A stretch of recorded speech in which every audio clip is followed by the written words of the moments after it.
You know what they say, setting goals is the key to achieving great things.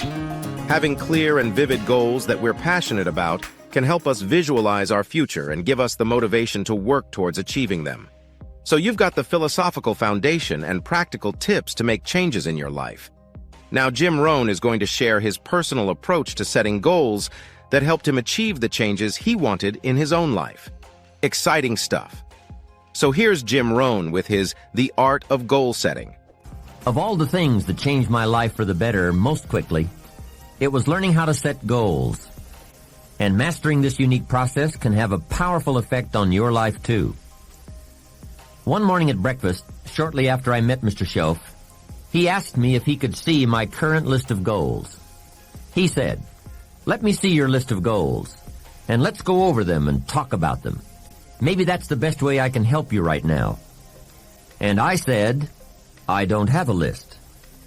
He said, "Well, is it out in the car or at home somewhere?" I said, "No, sir.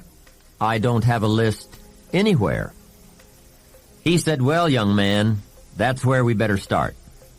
Then he added, "If you don't have a list of your goals, I can guess your bank balance within a few $100s. Which he did, and that got my attention. I said, "You mean that if I had a list of goals, that would change my bank balance?" He said, "Drastically." That day I became a student of how to set goals, and sure enough, when I learned how, my whole life changed. My income, my bank account, my personality, my lifestyle, my accomplishments. So I'd like to share with you the best I have learned and practiced on goal setting. First of all, I'd like to say that we are all affected by 5 factors. The first is environment. The second is events. The third is knowledge. The fourth is results. And the fifth, and often overlooked factor that affects our lives is our view of the future. Our dreams. I won't get into all of these influences here, but let me concentrate on the fifth one, dreams. Of all these 5 influences, make sure your dreams are the greatest influence on your daily decisions and activities. Put another way, make sure that the greatest pull on you is the pull of the future. For your dreams to greatly influence you, for the future to pull you, your future must be well planned. There are 2 ways to face the future. One is with apprehension, the other with anticipation. Guess how many people face the future with apprehension? Why? They don't have it well designed. And without really thinking about it, they have probably bought someone else's view of how to live. You will face the future with anticipation when you have planned a future you can get excited about. When you have designed your future results in advance. In this way, the future will capture your imagination. It will exert an enormous influence on you. And to design your future, you must have goals. Well-defined goals are like a magnet. They pull you in their direction. And the better you have defined them, the better you have described them, the harder you work on them, the stronger they pull. And they pull you through all kinds of difficulties, too. Without goals, it is easy to let life deteriorate to the point where you're just making a living. It is not difficult to get trapped by economic necessity and settle for existence rather than substance. We all have a choice. We can either make a living or design a life. Mr. Schoaf said to me, "I don't think your current bank balance is a true indicator of your level of intelligence." I was happy to hear that. He said, "I think you have plenty of talent and ability, and that you're much smarter than your bank balance indicates." And that turned out to be true. I was much smarter. My question to him was, then why isn't my bank balance bigger? And he said, "You don't have enough reasons for accomplishing great things. If you had enough reasons, you could do incredible things. You have enough intelligence, but not enough reasons." That's the key. If you had enough reasons. In my years of study, I've also discovered this. Reasons come first, and answers come second. Life has a strange way of hiding all the answers and disclosing them only to people who have been inspired to look for them, who have reasons to look for them. Put another way, when you know what you want, and you want it badly enough, you will find ways to get it. The answers, the methods, the solutions will become evident to you. Hey, what if you had to be rich? Are there any books and tapes on the subject? The answer is yes. There are plenty of good ones. But if you don't have to be rich, you probably won't read the books or listen to the tapes. What drives us to find the answers is necessity. So work on your reasons first, answer second. Now, what are some of the reasons for doing well? It varies from person to person. I'm sure that if you did a little soul searching, you could come up with a fairly strong list of reasons why you want to accomplish great things. There are personal reasons, sometimes uniquely personal reasons. Some people do well for the recognition. Some do well because of the way it makes them feel. They love the feeling of being a winner. That's one of the best reasons. I have some millionaire friends who keep working 10 to 12 hours a day, making more millions. And it's not because they need the money. It's because of the joy, pleasure, and satisfaction that come to them from being constant winners. To them, money is not their main drive. It's not the money. It's the journey. Once in a while, someone says to me, if I had $1 million, I'd never work another day in my life. Hey, that's probably why the good Lord sees to it that he doesn't get his million. Because he just quit. Family is another reason, or motivator for doing well. Some people do extremely well because of other people. And that's a powerful reason. Sometimes we will do things for someone else that we would not do for ourselves. We are made that way. I met a man who once said to me, Mr. Rohn, to do everything I want to do around the world with my family, I need at least $250,000 a year. I thought, incredible. Could a man's family affect him that much? And the answer is, of course. How fortunate are the people who find themselves greatly affected by someone else. It's powerful. Benevolence, the desire to share, can be a powerful reason for wanting to achieve. Some people do extremely well gathering up resources so they can then be benefactors. When Andrew Carnegie, the great steel magnate, died, his desk was opened, and in one of the desk drawers was found a slip of paper. On that slip of paper, Mr. Carnegie had written his goal for his life, and he wrote it when he was in his 20s. On that slip of paper he had written, I'm going to spend the first half of my life accumulating money. I'm going to spend the last half of my life giving it all away. That's terrific. He was so inspired by that goal that during the first half of his life he accumulated $450 million. And during the last half of his life, he gave it all away. How powerful. What has you turned on? What has you getting up early, hitting it hard all day, and staying up late? What has you inspired? Next question. What's got you turned off? When I found the answers to those two questions, my life exploded into change.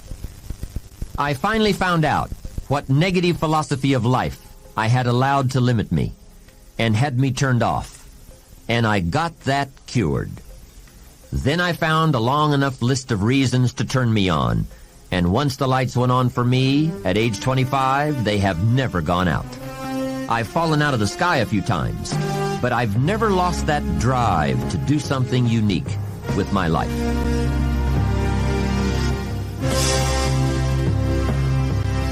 Here's how simple now goal setting is. It's not mysterious. You don't have to anchor, you don't have to focus, you don't have to visualize, none of that stuff. Here's how simple goal setting is. Change my life. Decide what you want and write it down. I mean, that's how profound this stuff is. Decide what you want and write it down. Make a list. Where do you want to go? What do you want to do? What do you want to see? What do you want to be? What do you want to have? What do you want to share? What projects would you like to support? What would you like to be known for? What skills would you like to learn? Some extraordinary things you'd like to do, ordinary things you'd like to do, right? Silly little things you'd like to do, very important things you'd like to do. Decide on all that stuff and write it down, write it down, write it down. That's how simple this stuff is. And it's your own private list. If it's really private, you know, on your list, put some stuff in code where nobody can understand it if this list fell into unfriendly hands. Okay. And simple things, whatever. Foolish things, doesn't matter. It's your list. I had a little revenge on my first list. Budget finance, who used to harass me. I got 2 or 3 payments behind. This one guy called incessantly. Said, we're going to come get your car, drag it rear end up down the street in front of your neighbors. Put me down something fierce. When I met Shof, got my life straightened out, one of the first things on one of my lists was budget finance. And when I finally got the money, I needed a little drama in my life. Finally got the money to pay him off. I put it in small bills in a big briefcase. Walked into the budget finance office on Wilshire Boulevard in Los Angeles. The guy who harassed me so often, his desk was about 3 back. I opened the door, walked in, right up to his desk, stood right in front of him, never said a word. He said, well, what are you doing here?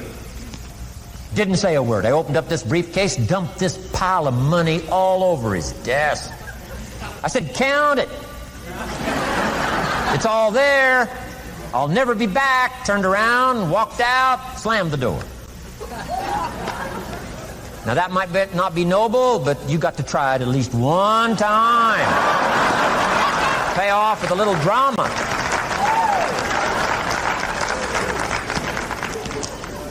Got to check them off my list. Keep your list with you. I keep my list in my journal so that I can go back 5 years ago. Here was my list, and I'm a little embarrassed. Here's what I thought was so important now. How my philosophy has changed from 10 years ago, 5 years ago, 3 years ago. Here's my old list. Here's my new list. Here's what's valuable to me now. Here's what I want my life to be now. Here's where I want to go, what I want to do, what I want to see. Keep your lists of goals so that it shows your growth, shows your ability to change and grow. Your philosophy grows and expands what's valuable. Setting goals. Doesn't matter how small, foolish it is. Put it on your list. My Japanese friend, Toro Ikeda, put on his first list, a Caucasian gardener. Good morning. Thought that was good.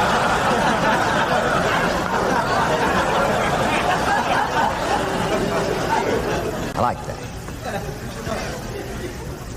Have you got this profound thing now on setting goals? Here's how profound it is. Decide what you want and write it down. Get together with your wife, decide. Get together with your kids, decide.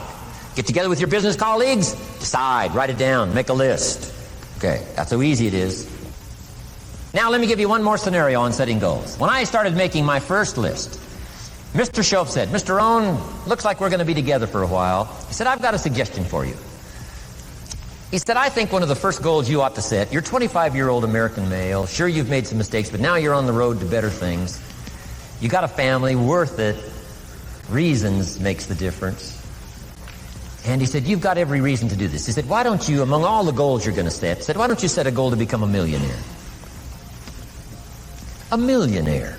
This is America. All the possibilities are available. Why don't you set a goal to become a millionaire? He said, it's got a nice ring to it. Millionaire. Enough zeros to impress your accountant? Millionaire. And he said, here's why. Now I thought, the man doesn't need to teach me why. I'm thinking, wouldn't it be great to have $1 million? He said, no, that's not it. Here's why.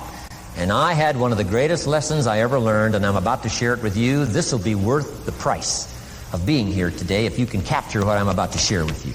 Here's what Mr. Shof said. Set a goal to become a millionaire. And he said, here's why. For what it will make of you to achieve it. And I got one of the greatest classes in one sentence I've ever received in my life. That a goal that'll make you stretch that far. for what it will make of you to achieve it.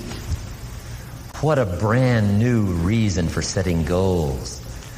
What an all-encompassing challenge to have a better vision of the future. What for? To see what it will make of you to achieve it. And here's why. The greatest value in life is not what you get. The greatest value in life is what you become. Major question to ask on the job is not, what am I getting here?